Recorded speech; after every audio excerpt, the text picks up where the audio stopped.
inilah yang menjadi problem, menjadi masalah. Bila tidak seimbang, maka hak asasi manusia tidak dapat ditegakkan. Nah, kita lanjutkan pada slide berikutnya. Substansi hak dan kewajiban asasi manusia dalam perspektif Pancasila. Kalau tadi kita belajar tentang hak dan kewajiban asasi manusia secara umum, sekarang dalam perspektif Pancasila. Bagaimanakah hak dan kewajiban asasi manusia dalam perspektif Pancasila? Hak dan kewajiban asasi manusia dalam nilai dasar Pancasila. Nilai dasar itu adalah nilai asli, bukan tiruan, yaitu nilai yang bersumber dari budaya bangsa Indonesia sendiri. Dan nilai dasar ini berkaitan dengan hakikat sila yang kelima dari Pancasila. Nilai dasar itu sifatnya adalah universal, sehingga di dalamnya terkandung cita-cita, tujuan, serta nilai-nilai yang baik, nilai-nilai yang benar. Nilai-nilai dasar tidak berubah. Nilai-nilai dasar melekat pada kelangsungan hidup negara.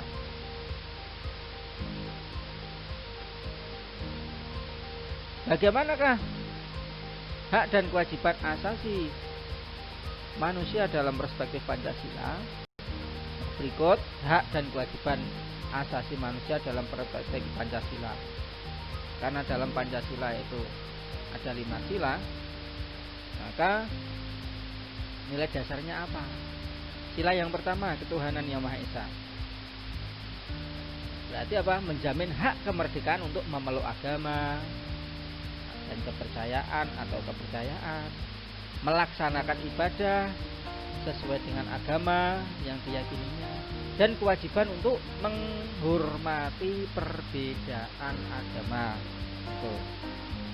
Jadi wajib kita menghormati perbedaan agama, karena negara Indonesia ini adalah negara yang Pancasila, artinya negara yang memiliki beberapa agama dan aliran kepercayaan, sehingga kita harus saling menghormati. Itu nilai dasarnya tentang kebebasan beragama. Yang kedua, sila kemanusiaan yang adil dan beradab. Artinya apa? Artinya bahwa sebagai nilai dasar Pancasila itu menempatkan hak setiap warga negara pada kedudukan yang sama dalam hukum, serta memiliki kewajiban dan hak yang sama untuk mendapatkan jaminan dan perlindungan hukum. Saya ulang lagi, setiap warga negara sama. Kita lanjut yang kedua, yaitu ini hak dan kewajiban asasi manusia dalam nilai instrumental Pancasila. Kalau tadi kan dalam nilai dasar, sekarang yang kedua dalam nilai instrumental. Nilai instrumental itu merupakan penjabaran dari nilai dasar. Bentuknya apa? Wujudnya yaitu kebijakan, strategi, organisasi, sistem, rencana, dan program-program yang menjabarkan lebih lanjut tentang nilai dasar tersebut. Itu. Nah, berikut peraturan perundang-undangan yang menjamin hak dan kewajiban asasi manusia. Instrumennya. Yang pertama adalah Undang-Undang Dasar 1945. Dimulai dari pasal 27 sampai pasal 34. Pasal 27 berisi hak dalam hukum dan pemerintahan, hak atas pekerjaan dan penghidupan yang layak, serta hak untuk turut serta dalam upaya pembelaan negara. Pasal 28 hak dalam bidang politik. Pasal 28A sampai J berisi tentang hak asasi manusia yang meliputi hak hidup, hak berkeluarga, mengembangkan diri, hak keadilan, kemerdekaan, berkomunikasi, hak keamanan, kesejahteraan, perlindungan, dan kewajiban asasi. Pasal yang menyantumkan tentang hak asasi manusia, yaitu pasal 28 tadi yang dijabarkan dalam pasal 28A sampai J. Kemudian pasal 29 hak dalam bidang agama, kebebasan dalam memeluk agama. Pasal 30 hak dalam usaha pertahanan dan keamanan negara. Pasal 31 hak di bidang pendidikan. Pasal 32 hak dari bidang kebudayaan. Pasal 33 hak di bidang ekonomi. Pasal 34 hak untuk mendapatkan kesejahteraan bagi kaum fakir miskin dan anak-anak terlantar. Nah, ini adalah instrumen dari hak dan kewajiban asasi manusia dalam perspektif Pancasila yang diatur dalam UUD 45. Kemudian peraturan perundang-undangan yang lainnya adalah yaitu TAP MPR nomor 17 MPR _98 tentang hak asasi manusia. Juga ada ketentuan dalam undang-undang organik yang lainnya.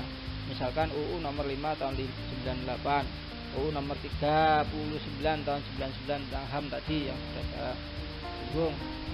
Kemudian Undang-Undang nomor 26 tahun 2000 tentang pengadilan hak asasi manusia. Ini bagi mereka yang melakukan pelanggaran HAM berat. Kemudian Undang-Undang nomor 11 tahun 2005 tentang Kovenant Internasional tentang hak sipil dan politik. Dan Undang-Undang nomor 12 tahun 2005 tentang Kovenant Internasional Hak Ekonomi, Sosial dan Budaya. Kemudian ada Perpu nomor 1 tahun 99 tentang pengadilan HAM. Lalu ada peraturan pemerintah nomor 2 tahun 2002, nomor 3 tahun 2002. Kemudian masih banyak lagi ketentuan perundang-undangan yang lain, yaitu Kepres atau keputusan presiden. Nah, ini adalah semuanya merupakan instrumen dari hak dan kewajiban asasi manusia dalam nilai instrumental, sehingga harus ada instrumennya. Kalau tidak ada instrumennya, nanti bagaimana bila terjadi pelanggaran HAM kan repot. Nah, ini adalah instrumental. Instrumen itu adalah penjabaran dari nilai dasar. Dan yang ketiga yaitu hak dan kewajiban. Mana hak dan kewajiban asasi manusia dalam nilai praksis sila-sila Pancasila. Nilai praksis itu merupakan penjabaran dari nilai instrumental. Jadi yang pertama, nilai dasar dijabarkan ke nilai instrumen dijabarkan ke nilai praksis. Jadi nilai praksis ini adalah penjabaran dari nilai instrumen dalam situasi konkret pada tempat dan situasi tertentu. Nilai praksis itu terdapat pada wujud penerapan nilai-nilai Pancasila itu sendiri. Nilai praksis terkandung dalam kenyataan kehidupan sehari-hari. Itu nilai praksis. Misalkan cara kita melaksanakan nilai Pancasila dalam praktek sehari-hari. Hak asasi manusia dalam nilai praksis Pancasila itu dapat terwujud apabila nilai dasar dan nilai instrumen Pancasila tersebut dapat dilaksanakan dalam kehidupan sehari-hari oleh seluruh warga negara atau oleh seluruh bangsa Indonesia. Nah, sikap-sikap positif yang berkaitan dengan penegakan hak asasi manusia dalam kehidupan sehari-hari itu apa? Atau nilai praktis dalam kehidupan sehari-hari itu apa saja? Misalkan istilah yang pertama itu hanya yang masa saling menghormati dan bekerja sama antar umat beragama, saling menghormati kebebasan beribadah, tidak memaksakan suatu agama dan kepercayaan kepada orang lain. Nah, itu nilai praksis dalam kehidupan sehari-hari. Bagaimana di Indonesia? Apakah ini berjalan? Maka agar dapat berjalan dengan baik. Contohnya, setiap agama itu kan memiliki wilayah raya masing-masing. Kalau kita sebagai Muslim ya Idul Fitri, pemerintah menghormati, diliburkan secara nasional. Agar apa? Agar umat Islam dapat melaksanakan Idul Fitri dengan baik. Kemudian Natal bagi umat Kristen, libur nasional. Tujuannya apa? Agar umat Islam dapat menghargai, atau umat Islam menghargai kebebasan umat Kristen yang sedang melaksanakan Natal. Begitu seterusnya. Ini adalah bentuk nilai praktis dalam kehidupan sehari-hari, sila yang pertama. Kemudian sila yang kedua, itu kemanusiaan yang adil beradab.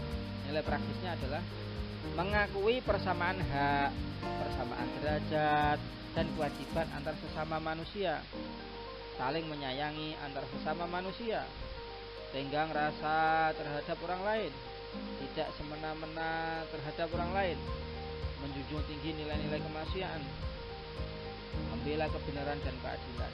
Itu kemanusiaan yang adil beradab. Membela kebenaran dan keadilan. Itu dalam kehidupan tenggang rasa.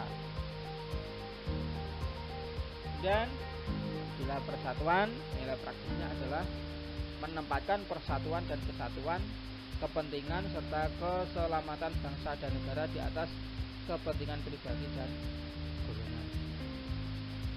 Rela berkorban untuk kepentingan bangsa dan negara. Cinta tanah air dan bangsa.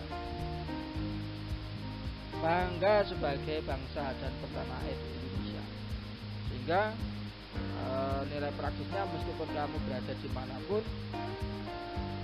tetap bangga sebagai bangsa dan bertanah air di Indonesia. Memajukan pergaulan demi persatuan dan kesatuan bangsa yang berbineka tunggal ika. Meskipun berbeda-beda, tetapi pergaulan dan persatuan serta kesatuan bangsa kita tetap jaga. Nilai praksis sila Pancasila, sila yang keempat, yaitu kerakyatan yang dipimpin oleh hikmat, kebijaksanaan dalam permusyawaratan perwakilan. Misalnya, tidak memaksakan kehendak kepada orang lain, mengutamakan musyawarah dalam mengambil keputusan bersama, menerima dan melaksanakan hasil keputusan bersama, meskipun keputusan tersebut secara pribadi mungkin kita tidak cocok karena sudah diputuskan bersama, maka kita harus menerima dan melaksanakan dan mempertanggungjawabkan keputusan bersama tersebut secara moral kepada Tuhan Yang Maha Esa. Nah, ini adalah nilai praktis dalam kehidupan sehari-hari.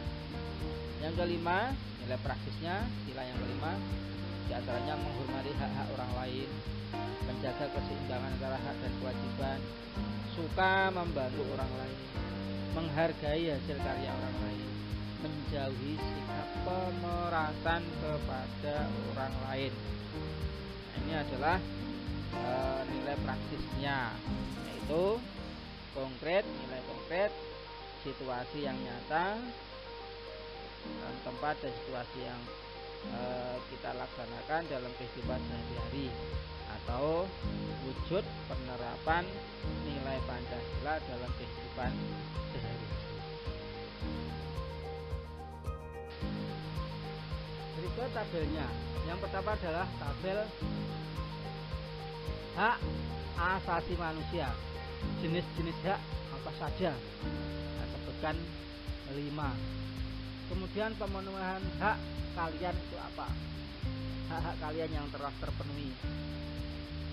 Tabel yang pertama. Tabel yang kedua, tuliskan jenis kewajiban asasi manusia yang melekat pada diri kamu. Yang melekat pada diri kamu. Kemudian jelaskan pemenuhan hak atas kewajiban. Sumbernya dari mana? Kalian bisa mencari sumber dari buku kalian, dari internet atau dari media yang lain.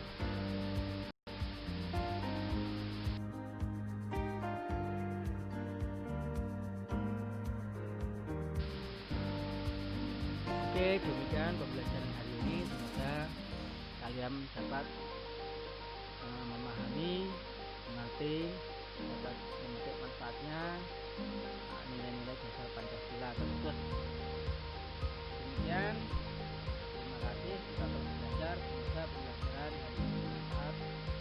Wassalamualaikum warahmatullahi wabarakatuh.